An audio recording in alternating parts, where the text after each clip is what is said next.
அனைவருக்கும் வணக்கம். மௌரியர்களின் நிர்வாகம் என்ற தலைப்பிலிருந்து நாம் இன்றைய வினாவினாக்களை காண்போம். 1வது கேள்வி, மௌரியர்களின் நிர்வாக அமைப்பு எந்த வகையினை சார்ந்தது? ஏ ஜனநாயக அமைப்பு, பி மத்திய மையமான நிர்வாகம், 3 சுயாட்சி முறை, டி மண்டல நிர்வாகம். எதுன்னு பார்த்தீங்கன்னா மத்திய மையமான நிர்வாகம், சென்ட்ரலைஸ்டு கவர்மெண்ட் தான் மௌரியர்களின் நிர்வாக அமைப்பு. 2வது கேள்வி, மௌரியர்களின் அரசின் மையமாக இருந்த நகரம் எது? மௌரியர்களின் தலைநகரம் அதாவது மைய பகுதியாக இருந்த நகரம் எது? A Ujjayini, B Takshashila, C Pataliputra, D Kanchipuram. இதுன்னு பார்த்தீங்கன்னா பாட்னா என்று அழைக்கப்படும் பாடாலிபுத்திரம்.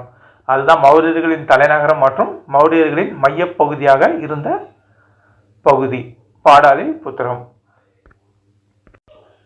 3வது கேள்வி, மௌரியர்களின் காலத்தில் மைய அரசில் முக்கிய ஆலோசனை குழு எதை குறிப்பிடுகிறது? முக்கிய ஆலோசனை குழு எதுன்னு பார்த்தீங்கன்னா ஏ மந்திரி பரிஷத், பி தர்ம மன்றம், சி வரி மன்றம், டி இராணுவ குழு.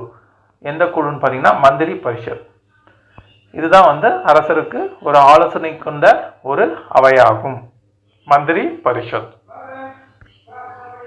இந்த கேள்வி பழைய பிஜிடிஆர்பி ஹிஸ்டரியில் கேட்கப்பட்டுள்ளது. 4வது கேள்வி, மௌரியர்களின் காலத்தில் உள்ள நிதி நிர்வாகத்தின் முக்கிய ஆதாரம் எது? மௌரியர்களின் வருவாய்க்கு முக்கிய ஆதாரமாக விளங்கியது எது? ஏ கைத்தொழில்கள், பி வேளாண்மை வரி, சி வெளிநாட்டு உதவி, டி தொழிற்சாலை வரி. எதுனா இந்த நிலவரி, இந்த வேளாண்மை சார்ந்த வரி தான் மிக முக்கிய வருவாயாக அமைந்தது. மௌரியர்களின் காலத்தில் உள்ள நிதி நிர்வாகத்தின் முக்கிய ஆதாரம். அதுக்கப்புறம் தான் தொழிற்சாலை வரி வரும். முதன்மையான வரி எதுன்னு பார்த்தீங்கன்னா வேளாண்மை வரி, குறிப்பா நிலவரி. அடுத்த 5வது கேள்வி, அசோகர் தனது ஆட்சியில் சமூக ஒழுங்கை பரப்ப அதாவது தர்மத்தை பரப்புவதற்காக எந்த ஒரு உத்தரவை பயன்படுத்தினார்? ஏ தர்ம உத்தரவு, பி இராணுவ உத்தரவு, சி வரி சட்டம், டி பண்டைய நீதிமுறை. எதுனா தர்ம உத்தரவு. அதாவது அசோகர் கலிங்க போருக்கு பின்பு போர் செய்வதை தவிர்த்துவிட்டு தம்ம வழியை மேற்கொண்டார். அதற்காக தர்ம மகாமாத்திரர்கள் என்னும் அதிகாரிகளை நியமித்தார். அப்போ தர்மத்தை பின்பற்றினால அது தர்ம உத்தரவு என்று அழைக்கப்படுகிறது. 5வது கேள்வி, மௌரியர்களின் இராணுவத்தின் முக்கிய சிறப்பு எது?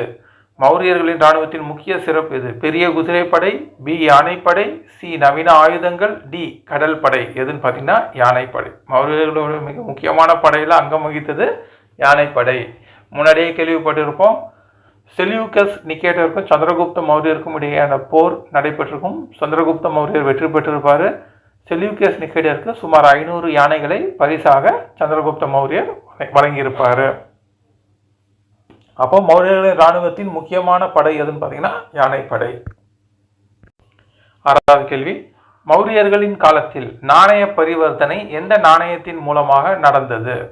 எதுன்னு பார்த்தீங்கன்னா கெலடி. அப்புறம் பி தங்க நாணயம், சி வெள்ளி நாணயம், டி பித்தளை நாணயம். அவங்களுடைய நாணயம் கவுடி அப்படின்ட்டு அழைக்கப்பட்டது. கர்சா பணம் அதுவும் அவங்களுடைய நாணயம் முக்கியமாக அமைந்தது. 7வது கேள்வி, மௌரிய நிர்வாகத்தில் நகரங்களில் நியமிக்கப்பட்ட அதிகாரி யார்? மௌரிய நிர்வாகத்தில் நகரங்களில் நியமிக்கப்பட்ட அதிகாரி யாருன்னு பார்த்தீங்கன்னா நகரிகா என்று அழைக்கப்பட்டார். நகரிகா. 9வது கேள்வி, மௌரியர்களின் ஆட்சியில் உள்ள உளவுத்துறையின் முக்கிய பங்கு எது? உளவுத்துறையின் முக்கிய பங்கு எதுன்னு பார்த்தீங்கன்னா வரி வசூலா, பி சமூக ஒழுங்கை பரப்புதல், சி அரசின் பாதுகாப்பு மற்றும் சதிகளை தடுப்பது, டி மத பரப்பல். எதுன்னு பார்த்தீங்கன்னா சி அரசின் பாதுகாப்பு மற்றும் சதிகளை தடுப்பது. இதுதான் மௌரியர்களின் உளவுத்துறையின் முக்கியமான பங்கு. 10வது கேள்வி, அசோகரின் தர்மம் வலியுறுத்தியது எதை? எதை அசோகரின் தம்மம் வலியுறுத்துது? ஏ போர் மற்றும் ஆக்கிரமிப்பு, பி மிருகங்களை கொல்லாமை, சி வரி வசூலின் மேன்மை, டி இராணுவ வளர்ச்சி. எதுனா மிருகங்களை கொல்லக்கூடாது. அதுதான் அவருடைய தர்மம் வலியுறுத்தது. இந்த கலிங்க போருக்கு பின்புதான் போர் செய்வதை தவிர்த்து விட்டார். அடுத்து 11வது கேள்வி, மௌரிய பேரரசில் மத்திய அதாவது மைய நிர்வாகத்தின் தலைமை அதிகாரி யார்? யார் மத்திய சென்ட்ரலைஸ்டு இதில் யார் தலைமை அதிகாரி அப்படின்னு பார்த்தீங்கன்னா மன்னர். மன்னர் தான் மிக முக்கியமானவர். அவருக்கு ஆலோசனை தருவதற்கு தான் மந்திரி பரிஷத். 12வது கேள்வி, மௌரிய அரசில் மன்னரின் முக்கிய பணி எது? எது மன்னருடைய முக்கியமான பணி அப்படின்னு பார்த்தீங்கன்னா, ஏ வரி வசூல், பி அனைத்து துறைகளையும் நேரடியாக கண்காணித்தல், சி இராணுவத்தின் தலைமையேற்றல், டி நகர நிர்வாகத்தை ஒழுங்குபடுத்துதல். எதுன்னு பார்த்தீங்கன்னா அனைத்து துறைகளையும் கண்காணித்தல். இதுதான் மன்னரின் மிக முக்கிய பணியாகும். 13வது கேள்வி, மன்னரின் ஆலோசகராக இருந்த முக்கிய குழுவின் பெயர் என்ன? மன்னருக்கு ஆலோசனை தரும் மிக முக்கியமான குழு எது? ஏ தர்ம மன்றம், பி மந்திரி பரிஷத், சி நகரிகா குழு, டி இராணுவ குழு. எதுனா மந்திரி பரிஷத். இவங்க தான் அரசருக்கு ஆலோசனைகள் அனைத்தும் வழங்கின. 14வது கேள்வி, மன்னர் எந்த முறையின் மூலம் தனது ஆட்சியை நிர்வகித்தார்? ஏ மத்திய மையமான அதாவது மத்திய மைய நிர்வாகம், பி சுயாட்சி முறை, சி கூட்டாட்சி முறை, டி பிராந்திய நிர்வாகம். மன்னர் எந்த முறை மூலமாக தனது ஆட்சி நிர்வகித்தார் அப்படின்னு பார்த்தீங்கன்னா மத்திய மையமான நிர்வாகம், சென்ட்ரலைஸ்ட் அட்மினிஸ்ட்ரேஷன். இதுதான் மன்னர் தனது ஆட்சியை நிர்வகித்தார். 15வது கேள்வி, மன்னரின் கீழ் செயல்பட்ட முக்கிய நிர்வாக முறை எந்த குழுவால் வழிநடத்தப்பட்டது? மன்னரின் கீழ் செயல்பட்ட முக்கிய நிர்வாக குழு எதனால் நிர்வாக முறை எந்த குழுவால் வழிநடத்தப்பட்டது? எது? ஏ மண்டல ஆளுநர்கள், பி அரசின் உளவுத்துறை, சி மந்திரி குழு, டி இராணுவ துறை. அதாவது மந்திரி பரிஷத் என்று அழைக்கப்படும் இந்த மந்திரி குழுவினால் தான் நிர்வாக முறைகள் நடைபெற்றது. 16வது கேள்வி, மந்திரி பரிஷத் என்றால் என்ன? இந்த மந்திரி பரிஷத் என்பவங்க யாரு? ஏ இராணுவ அமைப்பு, பி அரசின் ஆலோசனை வழங்கும் குழு, சி வரி வசூல் அமைப்பு, டி நகர நிர்வாக அதிகாரிகளின் குழு. எதுன்னு பார்த்தீங்கன்னா அரசின் ஆலோசனை வழங்கும் குழு. இதுதான் மந்திரி பரிஷத், அரசின் ஆலோசனை வழங்கும் குழு. 17வது கேள்வி, மந்திரி பரிஷத்தின் முக்கிய பணி என்ன? இந்த மந்திரி பரிஷத்தினுடைய முக்கிய பணி என்ன? ஏ வர்த்தகத்தின் மேற்பார்வை, பி அரசுக்கு முக்கிய ஆலோசனைகள் வழங்குதல், சி யானை படையின் பாதுகாப்பு, டி மத பரப்பல். இது எது முக்கியமானதுன்னா அரசுக்கு முக்கியமான ஆலோசனைகள் அனைத்தையும் வழங்குவது இந்த மந்திரி பரிஷத். 18வது கேள்வி, மந்திரி பரிஷத் எங்கு செயல்பட்டது? இந்த மந்திரி பரிஷத் என்பது மௌரியர்களின் நிர்வாகத்தில் எங்கே இருந்ததுன்னு பார்த்தீங்கன்னா, ஏ மண்டல ஆளுநரின் கட்டுப்பாட்டில், பி மன்னரின் நேரடி கண்காணிப்பில், சி நகர நிர்வாகத்தின் கீழ், டி தர்ம மன்றத்தின் கீழ். பி மன்னரின் நேரடி கட்டுப்பாட்டில் அதாவது கண்காணிப்பில் தான் மந்திரி பரிஷத் செயல்பட்டது. மன்னருடைய நேரடி ஆலோசனை குழு தான் இந்த மந்திரி பரிஷத். 19வது கேள்வி, மந்திரி பரிஷத்தின் உறுப்பினர்கள் யாரால் நியமிக்கப்பட்டனர்? இந்த மந்திரி பரிஷத்தின் உறுப்பினர்கள் யாரால் நியமிக்கப்பட்டனர்? ஏ மண்டல ஆளுநர்கள், பி மன்னர், சி பொதுமக்கள், டி இராணுவ தலைவர்கள். அரசரால் தான் நேரடியாக நியமிக்கப்பட்டார்கள். ஆலோசனையின்படி மன்னரால் இந்த மந்திரி பரிஷத்தின் உறுப்பினர்கள் நியமிக்கப்பட்டார்கள். 20வது கேள்வி, மந்திரி பரிஷத் எந்த துறைகளை கவனித்தது? எந்த துறைகளை கவனித்ததுன்னு பாருங்க. ஏ மதம் மற்றும் பண்பாடு, பி அரசின் அனைத்து முக்கிய விவகாரங்கள், சி இராணுவ செயல் திட்டங்கள் மற்றும் டி வேளாண்மை மற்றும் வர்த்தகம். அரசின் அனைத்து முக்கிய விவகாரங்களும் யாரால்? மந்திரி பரிஷத் தான் கவனித்தது. மந்திரி பரிஷத் அரசின் அனைத்து முக்கிய விவரங்களையும் கவனித்தது. 21வது கேள்வி, மௌரிய பேரரசில் அமைச்சர்களின் முக்கிய பணி என்ன? இந்த மௌரிய பேரரசில் அரசர்களின் மிக முக்கிய பணி என்ன? ஏ சுகாதார சேவைகளை வழங்குதல், பி தனித்துறை பொறுப்புகளை நிர்வகித்தல், சி நகர பாதுகாப்பை மேம்படுத்துதல், டி மத பரப்பல். ஒவ்வொருத்தருக்கும் ஒவ்வொரு துறை இருக்கும். அந்தந்த தனித்தனி துறைகளை பொறுப்புகளை நிர்வகித்தல் தான் மௌரிய பேரரசில் அமைச்சர்களின் பணி. இப்போ 22வது கேள்வி, மௌரிய அரசில் நிதி விவகாரங்களை, அதாவது நிதி அமைச்சர் நிதி விவகாரங்களை கவனித்த அமைச்சரை என்ன என்று அழைத்தார்கள்? ஏ மந்திரி, பி சம்ஹர்தா, சி அர்த்தசாஸ்திரி, டி நகரிகா. சி சம்ஹர்தா. அதுதான் நிதி அமைச்சருடைய பேர் ஃபினான்ஸ் மினிஸ்டர், அவருடைய பேர் சம்ஹர்தா. 23வது கேள்வி, மௌரிய நிர்வாகத்தில் இராணுவத்துறை பொறுப்பாக கொண்ட அமைச்சர் யார்? இராணுவ அமைச்சர் யார் மௌரிய நிர்வாகத்தில்? ஏ அர்த்தசாஸ்திரி, பி தண்டாதிகாரி, சி சேனாதிபதி, டி வர்திகா. சேனாதிபதி. இவர் தான் மௌரிய நிர்வாகத்தில் இராணுவ பொறுப்பு கொண்ட அமைச்சர். 24வது கேள்வி, அமைச்சர்கள் மன்னரின் கீழ் எந்த வகையிலான நிர்வாகத்தை மேற்கொண்டனர்? ஏ மத நிர்வாகம், பி மத்திய நிர்வாகம், சி மாவட்ட நிர்வாகம், டி நகர நிர்வாகம். மத்திய நிர்வாகம், சென்ட்ரலைஸ்ட் அட்மினிஸ்ட்ரேஷன். அடுத்து 25வது கேள்வி, அமைச்சர்கள் எந்த துறைகளை கவனித்தனர்? ஏ சுமந்து கொள்ளும் துறைகள் மட்டும், பி நிதி, இராணுவம் மற்றும் உள்நாட்டு விவகாரங்கள், சி வணிகம் மற்றும் வேளாண்மை மட்டும், டி வெளிநாட்டு உறவுகள். நிதி, இராணுவம் மற்றும் உள்நாட்டு விவகாரங்கள் இவை அனைத்தையும் அமைச்சர்கள் கவனித்துக் கொண்டார்கள். ரொம்ப முக்கியமான துறைகள்லாம். 26வது கேள்வி, அமைச்சர்கள் மௌரிய அரசில் எந்த குழுவில் இடம்பெற்றனர்? ஏ தர்ம மன்றம், பி மந்திரி பரிஷத், சி மண்டல ஆளுநர்கள் குழு, டி இராணுவ ஆலோசனை குழு. அமைச்சர்கள் எல்லாமே மந்திரி பரிஷத் என்ற குழுவில் தான் இடம்பெற்றார்கள். 27வது கேள்வி, மௌரிய பேரரசின் மண்டல நிர்வாகத்தின் முக்கிய அம்சம் என்ன? மண்டல நிர்வாகம், மைய நிர்வாகத்தை இவ்வளவு நேரம் பார்த்தோம். இப்போ மண்டல நிர்வாகத்தின் முக்கிய அம்சம் என்ன? ஏ மத்திய அரசு மட்டுமே முழு நிர்வாகத்தை செய்தது, பி பேரரசு மண்டலங்களாக பிரிக்கப்பட்டது, சி நகர நிர்வாகம் மட்டுமே செயல்பட்டது, டி மண்டலங்களுக்கு சுயாட்சி அளிக்கப்பட்டது. எதுன்னு பார்த்தீங்கன்னா பி பேரரசு மண்டலங்களாக பிரிக்கப்பட்டது. மைய மண்டலம் தான் பாடாலிபுத்திரம். அங்கே அரசர் இருப்பார். 4 திசைக்கு 4 தலைநகரங்கள் இருக்கும், கிழக்கு, மேற்கு, வடக்கு, தெற்கு. அப்போ பேரரசு பெரிய அரசு மண்டலங்களாக பிரிக்கப்பட்டிருந்தது. பேரரசு பெரிய யூனிட், அதுக்கப்புறம் வர்றது மண்டலங்கள். 28வது கேள்வி, மண்டலங்களுக்கு நியமிக்கப்பட்ட நிர்வாகிகளின் பெயர் என்ன? ஏ மந்திரிகள், பி ஆளுநர்கள், சி சேனாதிபதிகள், டி தர்ம மகாமாத்திரர்கள். யாருன்னு பார்த்தீங்கன்னா ஆளுநர்கள்.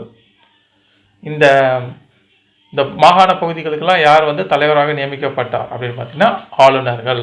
ஆளுநர்கள் பெரும்பாலும் அரசர்களின் உறவினர்கள் மற்றும் இளவரசராக இருப்பவர்கள் தான் ஆளுநர்களாக மண்டலங்களில் நியமிக்கப்பட்டனர். எடுத்துக்காட்டு, அசோகர் பிந்துசாரர் காலத்தில் அசோகர் இந்த உஜ்ஜயினி, தட்சசீலம் இந்த பகுதிகளுக்கெல்லாம் ஆளுநராக நியமிக்கப்பட்டிருப்பார். 29 மண்டல ஆளுநர்கள் யாரின் கீழ் செயல்பட்டார்கள்? மண்டல ஆளுநர் யாரின் கீழ் செயல்பட்டார்கள்னா ஏ தர்ம மன்றம், பி மண்டல மக்கள், சி மன்னர், டி நகர நிர்வாக அதிகாரிகள். மன்னர் அரசரின் கீழ் தான் இந்த ஆளுநர்கள் எல்லாமே செயல்பட்டனர் மற்றும் அரசரால் தான் மண்டல ஆளுநர்கள் நியமிக்கப்பட்டனர். 30வது கேள்வி, மண்டல ஆளுநர்கள் அல்லாது மாகாண ஆளுநர்களின் முக்கிய பணி எது? ஏ மதப்பரப்பல், பி பொருளாதார வளர்ச்சியை மேம்படுத்துதல், சி மண்டலம் அல்லது மாகாணத்தின் ஒழுங்குகளை பாதுகாத்தல், டி இராணுவத்தை நேரடியாக கட்டுப்படுத்துதல். சி அந்தந்த பகுதிகள், அந்த மண்டலத்தின் ஒழுங்குகளை பாதுகாத்தல். இதுதான் மண்டல ஆளுநர்கள் அல்லது மாகாண ஆளுநர்களின் பணியாகும். 31வது கேள்வி, மௌரிய பேரரசின் முக்கிய மண்டலம் நகரங்களில் எது சேர்க்கப்படாது? ஏ தட்சசீலம், பி உஜ்ஜயினி, சி காஞ்சி, டி பாடாலிபுத்திரம். எது சேர்க்கப்படாதுன்னா காஞ்சிபுரம் தான் வராது. இப்போ 4 மைய பகுதியில் பாடாலிபுத்திரம், வடக்கு பகுதியில் எது அவர்களுடைய மைய பகுதியாக இருந்துச்சு பார்த்தீங்கன்னா தட்சசீலம், தெற்கு பகுதியில் மேற்கு பகுதியில் உஜ்ஜயினி, தெற்கு பகுதியில் வந்து தோசாலி, கிழக்கு பகுதியில் ஒரு ஊர் இருந்திருக்குது. அப்போ மையப்பகுதியில் பாடாலிபுத்திரம். இதுதான் வந்து அவர்களின் மண்டலங்களாக இருந்தது. 32வது கேள்வி, மண்டல நிர்வாகம் எந்த நிர்வாக முறையை உறுதி செய்தது? மண்டல நிர்வாகம் எந்த நிர்வாக முறையை உறுதி செய்தது? ஏ மத்திய மையமான நிர்வாகம், பி சுயாட்சி முறை, சி கூட்டாட்சி முறை, டி மத அடிப்படையிலான நிர்வாகம். மத்திய மையமான நிர்வாகம். பாடாலிபுத்திரத்திலிருந்து எந்த உத்தரவு வருகிறதோ அதை தான் வந்து இந்த மாகாண ஆளுநர்கள் வந்து பின்பற்றுவாங்க. அப்போது ஒரு மத்திய மையமான ஒரு சென்ட்ரலைசேஷனான அந்த அட்மினிஸ்ட்ரேஷன் இங்கே காணப்பட்டது. 33வது கேள்வி, மண்டல நிர்வாகத்தின் கீழ் மண்டல ஆளுநர்கள் அல்லது மாகாண ஆளுநர்கள் எந்த பொறுப்புகளை நிறைவேற்றினர்? ஏ மன்னரின் உத்தரவுகளை நடைமுறைப்படுத்துதல், பி மத விதிகளை அமல்படுத்துதல், சி வெளிநாட்டு வணிகத்தை மேம்படுத்துதல், டி கல்வி நிறுவனங்களை நடத்தல். முக்கியமான இதுனா மன்னர் என்ன சொல்றதோ அதை தான் கேட்பாங்க. மன்னரின் உத்தரவுகளை நடைமுறைப்படுத்துதல். 34வது கேள்வி, மௌரிய பேரரசின் தலைமை நிர்வாக மையமாக இருந்த நகரம் எது? தலைமை அதாவது அரசின் தலைநகர பகுதி. A Takshashila, B Ujjayini, C Pataliputra, D Kanchipuram. C Patna என்று அழைக்கப்படும் பாடாலிபுத்திரம். 35வது கேள்வி, மௌரிய காலத்தில் முக்கிய கல்வி மையமாக இருந்த நகரம் எது? இதுன்னு பார்த்தீங்கன்னா Pataliputra, B Takshashila, C Ujjain, D Varanasi. Taxila இதுதான் வந்து மௌரியர் காலத்தில் மிக முக்கியமான ஒரு கல்வி மையமாக இருந்தது. எடுத்துக்காட்டாக சந்திரகுப்த மௌரியர், சாணக்கியர் வந்து இந்த தட்சசீல பல்கலைக்கழகத்தில் தான் சந்தித்திருப்பார் என்று வரலாற்று தகவல்கள் கூறுகின்றன. மற்றும் தட்சசீலத்தின் ஆசிரியராக சாணக்கியர் பணியாற்றினார் என்ற தகவல்களும் காணப்படுகின்றன. 36வது கேள்வி, மௌரிய பேரரசில் உஜ்ஜயினி என்னவாக இருந்தது? உஜ்ஜயினி வந்து அவங்க பேரரசில் ஒரு மாகாண பகுதிக்கு தலைநகரமாக இருந்தது. ஏ மத கல்வி மையம், பி வடக்கு தெற்கு வர்த்தக வழி மையம், சி இராணுவ நகரம், டி துறவிகளின் நகரம். இதுனா பி வடக்கு மற்றும் தெற்கின் வர்த்தக மையம், வர்த்தக வழி மையமாக தான் வந்து உஜ்ஜயினி இருந்தது. உஜ்ஜயினி. 37வது கேள்வி, பாடாலிபுத்திரம் என்ற ஆற்றின் கரையில் அமைந்துள்ளது? இந்த பாடாலிபுத்திரம் எந்த ஆற்றின் கரையில் அமைந்துள்ளது? கங்கை ஆறு. குறிப்பாக இந்த கங்கை ஆறும் சோன் ஆறும் இணையும் இடத்தில் தான் வந்து இந்த பாடாலிபுத்திரம் நகரம் இருந்ததாக தகவல்கள் காணப்படுகின்றன. 38வது கேள்வி, மௌரிய பேரரசின் தட்சசீலம் எந்த வகையில் பிரபலமானது? இந்த தட்சசீலம் என்பது எந்த வகையில் பிரபலமானதுன்னு பார்த்தீங்கன்னா ஏ இராணுவ பயிற்சி மையம், பி வர்த்தக நகரம், சி கல்வி மையம், டி மத குருக்கள் மையம். எதுன்னு பார்த்தீங்கன்னா கல்வி மையம். இந்த கல்வி மையம் தான் வந்து மிக முக்கியமானது. மௌரியர்களின் பேரரசில் தட்சசீலம் என்ன அப்படின்னு கேட்டாங்கன்னா அது வந்து கல்வி மையம். உஜ்ஜயினின்னு கேட்டால் வடக்கு தெற்கை இணைக்கும் வழி. 39வது கேள்வி, உஜ்ஜயினி நகரம் எந்த மண்டலத்தில் அமைந்திருந்தது? எதுனா மேற்கு மண்டலத்தில் தான் வந்து இந்த உஜ்ஜயினி என்ற நகரம் அமைந்துள்ளது. வர்த்தக வழி மையம். 40வது கேள்வி, மௌரிய நகரங்களில் நிர்வாகத்தின் மையம் எதற்காக அமைக்கப்பட்டது? மௌரிய நகரத்தில் நிர்வாகத்தின் மையம் எதற்காக அமைக்கப்பட்டது? ஏ வரி வசூலுக்காக, பி மன்னரின் இருப்பிடமாக, சி வர்த்தக மற்றும் நிர்வாக தேவைகளுக்காக, டி மத விழாக்களுக்காக. வர்த்தக மற்றும் நிர்வாக தேவைகளுக்காக தான் வந்து இந்த நிர்வாகத்தின் மையம் என்பது அமைக்கப்பட்டது நகரங்களில். 41 மௌரியர்களின் நகர நிர்வாகத்தில் நகரிகா என்றால் என்ன பணியில் இருந்தார்? இந்த நகரிகாவோட பணி என்ன அப்படின்னு பார்த்தீங்கன்னா ஏ நகரத்தின் வரி வசூல், பி நகர பாதுகாப்பு, சி நகரத்தின் ஒழுங்கு மற்றும் வர்த்தகம், டி உணவு விநியோகம். இந்த நகரத்தின் வரி வசூல், நகர பாதுகாப்பு, நகரத்தின் ஒழுங்கு மற்றும் வரி வசூல் அனைத்துமே வந்து இவருடைய பொறுப்பு தான். நகரிகா அவருடைய பொறுப்பு தான். சட்ட ஒழுங்கு பாதுகாப்பு முதற்கொண்டு அனைத்தும் இந்த நகரிகா தான் வந்து நகர நிர்வாகத்தில் ஈடுபட்டார். நகரங்களில் எது முக்கியமாக கவனிக்கப்பட்டது? ஏ அரசியல் விதிகள், பி வரி வசூல், பாதுகாப்பு மற்றும் சுகாதாரம், சி வெளிநாட்டு வணிகம், டி கல்வி வளர்ச்சி. எதுனா வரி வசூல், பாதுகாப்பு மற்றும் சுகாதாரம். 43வது கேள்வி, மௌரியர்களின் நகர நிர்வாகத்தில் நகரிகா என்பவர் யார்? இந்த நகரிகா என்பவர் யார்? பி நாகவி, பி நகர ஆளுநர், சி மாநகரவியல் நிபுணர், டி நகர நிர்வாக அதிகாரி. நகரத்தின் நிர்வாக அதிகாரி தான் வந்து இந்த நகரிகா. இப்போ பெரிய யூனிட் அரசர், அரசருக்கு அப்புறம் மாகாணங்களாக பிரிக்கப்படுகிறது, அல்ல மாகாணம் அல்லது மண்டலங்களாக பிரிக்கப்பட்டது. மண்டலங்கள் வந்து நகரம் மற்றும் கிராமம் என இரண்டாக பிரிக்கப்பட்டுள்ளது. அதில் நகரத்துக்கு தலைவர் யாருன்னு பார்த்தீங்கன்னா நகரிகா. 44வது கேள்வி, மௌரியர்களின் காலத்தில் நகரங்களின் வரி வசூலுக்கு எந்த அதிகாரி பொறுப்பாவார்? யார் நகரங்களில் டேக்ஸ் கலெக்ட் பண்ணுறது பார்த்தீங்கன்னா அந்த நகரிகா தான் வந்து கலெக்ட் பண்ணுறாரு. 45வது கேள்வி, நகரங்களின் பாதுகாப்பு மற்றும் சுகாதாரம் எந்த திட்டத்தின் கீழ் எடுக்கப்பட்டது? ஏ சமுதாய திட்டம், பி நகர அதிகாரிகளின் திட்டம், சி வர்த்தக பண்ணை திட்டம், டி போர் ஆக்கிரமிப்பு திட்டம். நகர அதிகாரிகளின் திட்டம்.